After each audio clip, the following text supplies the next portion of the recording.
நான் என்ன கேட்குறேன், சிந்தநதி பிரதேசத்துக்குள்ள நுழையிறாங்க.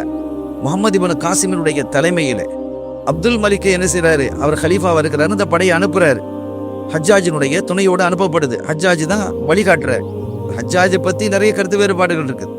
அப்ப அந்த படையில் வந்தவர்கள் பெரும்பாலும் வாலிபர்கள் தான். இந்த சிந்து பிரதேசத்தை உள்ள வர்றதுக்கு காரணம் என்னன்னா, இந்த சிந்து பிரதேசத்துல உதயவீரன் ஒருத்தன் ஆட்சி செய்தான்.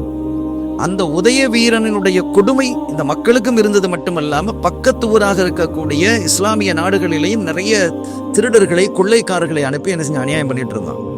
இப்போ அதற்கு நிறைய வான் பண்ணப்பட்டது. உடனடியாக போரெல்லாம் போகல, வான் பண்ணப்பட்டு தூதர்கள் அனுப்பிய போது தூதர்கள் அவன் கொண்டான். அப்போ இதனால என்ன செஞ்சாங்க, ஒரு படையை அனுப்ப வேண்டியது. முகமது இப்னு காசிமுடைய வயசான, அவனுக்கு எத்தனை வயசு, 19-20 வயசு தொட்டிருக்கு. ஒரு படையினுடைய சேனாதிபதி. அவன் உள்ளே வந்த போது பயந்தாங்க முதல்ல. அதற்கு பிறகு என்ன ஆச்சு, இந்த சிந்து மக்கள் எல்லாம் இஸ்லாம் என்றால் இப்படியா என்று அந்த இளைஞர்களை, அந்த வாலிபர்களை பார்த்து தங்களை இஸ்லாத்தில் இணைச்சுக்கிட்டான். அப்போ அந்த ஒரு கட்டுப்பாடு அவங்கள்ட்ட இருந்தது.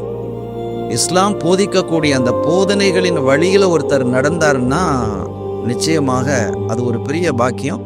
அந்த போதனையை இவர் கேட்கணும்.